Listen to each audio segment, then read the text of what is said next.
We are live, we are on air, and this is Excel 10-Minute Leaders Live. My name is Graham Brown, joined today all the way from Montana, Dawna Campbell, who's going to teach us about various techniques to improve our communication and our lives. Dawna, welcome to the show.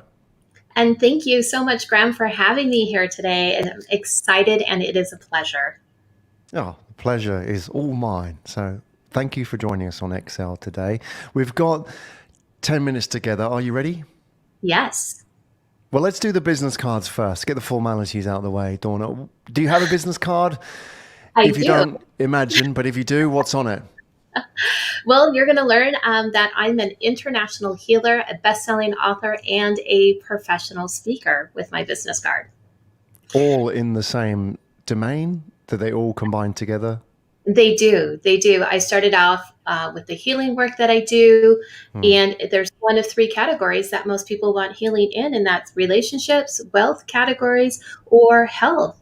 And with that, I've taken one of the topics, wealth, expanded that into the first book, which was published at the beginning of this year. And I'm writing the second book for next year on relationships. And then I expanded that again this last year into the professional speaking. So I talk about all three of those topics. Excellent. What was your book that you published this year? It is called Financially Fit. And what it's about, it's an international bestseller. What it's about is how we are energy beings, and yet money is a form of energy, and how to influence money based on how you think and feel about yourself. What do most people get wrong? What's the problem that you're trying to solve here?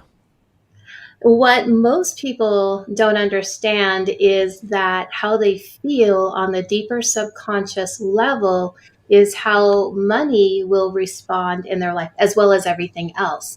So your subconscious records everything from the moment you're born to the day you exit this earth as an actual event. And then it's constantly assigning feelings and emotions to those events. Well, the problem, as you asked, is that we're only aware of that processing happening 10% of the time. Scientists measured Albert Einstein's brain, and his awareness level was 10%. So 90% of the time, we're not conscious of how we're feeling, and it's how we feel internally that sends out through the law of magnetism to the law of attraction to attract back to you your life experiences. So what I do is I help people assist uncovering what the feeling is, the event that where it got stuck, and we change that vibration and frequency so without thinking they get to live the life they want to live. How does that convert into money?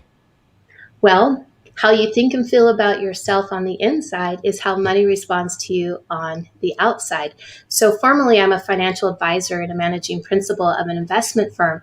And in that world, we would say things like, here's your net worth and your portfolio value is this, and your assets appreciated, and do you have enough money to fund your goal?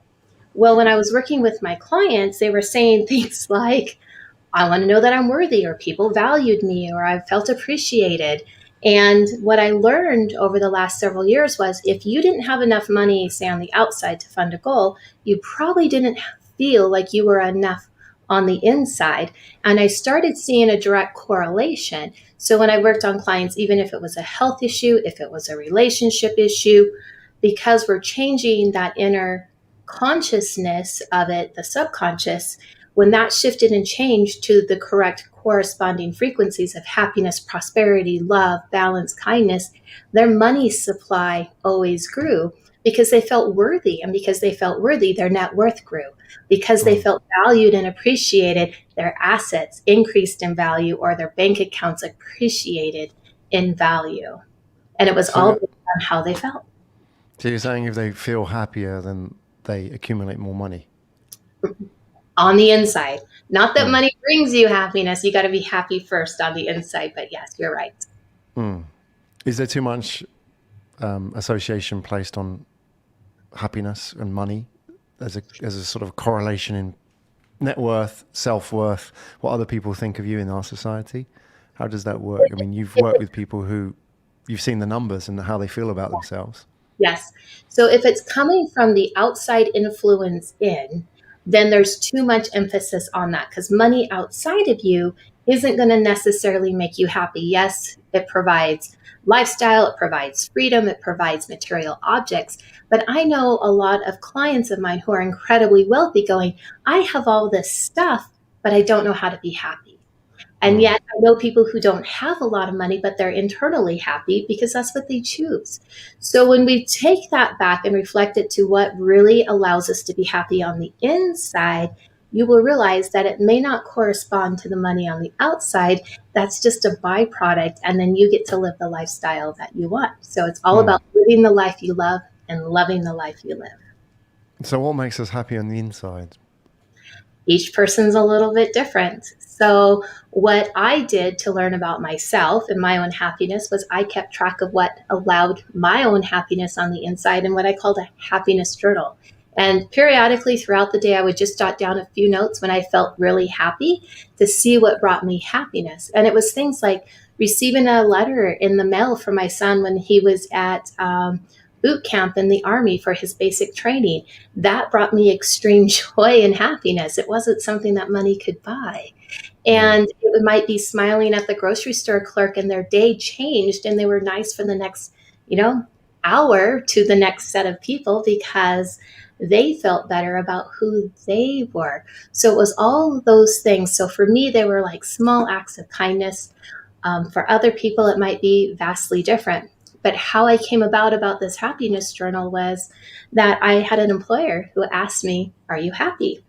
And I would quantify it. Well, today I'm like, 47% happy, or, well, I was happy today, but not yesterday. But if I had more happiness, I would want this. And then I'm like, why couldn't I just be happy all the time?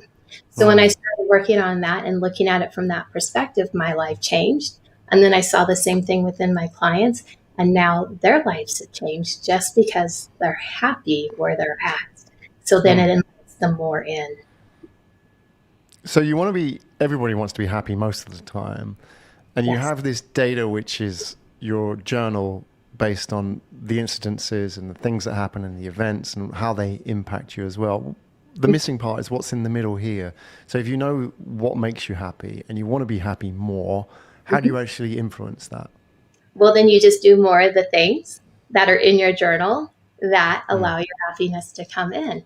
Because I would sit there and I would ponder. It's like, well, why am I not happy?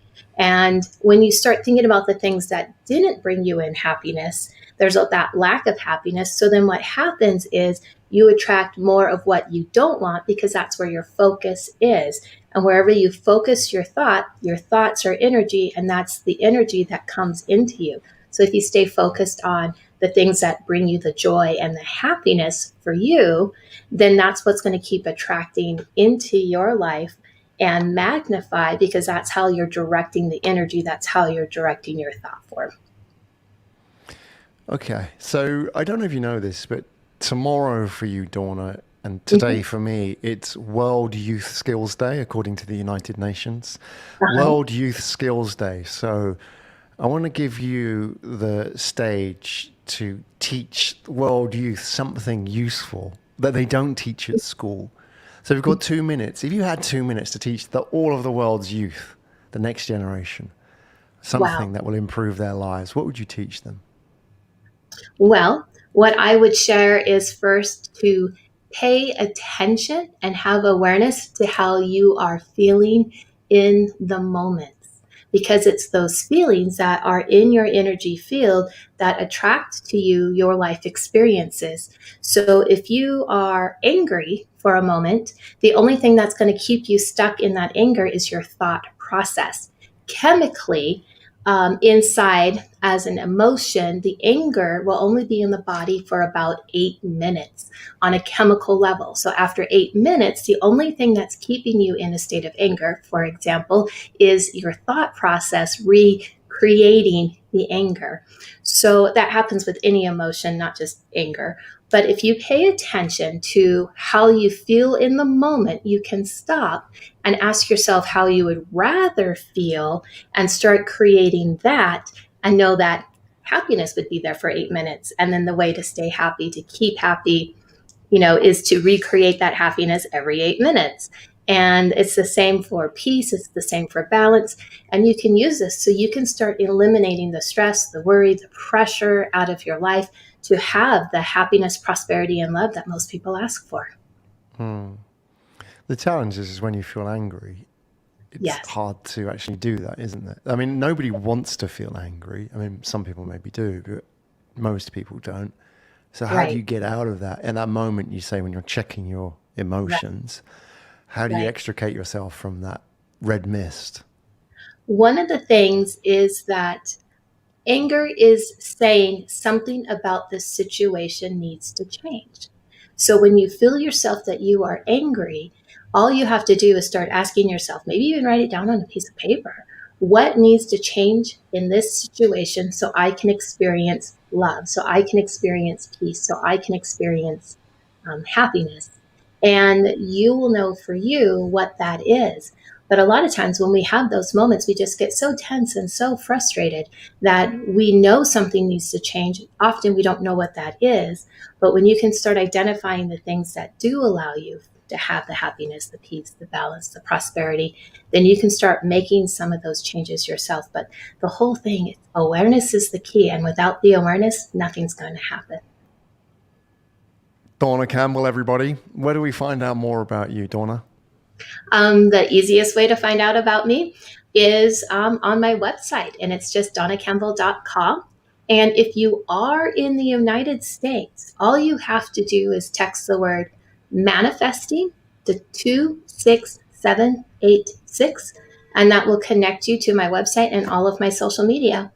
But if you're outside of the United States, dawnacampbell.com, and it has all the links there as well. Fantastic. Thanks a lot for joining us today.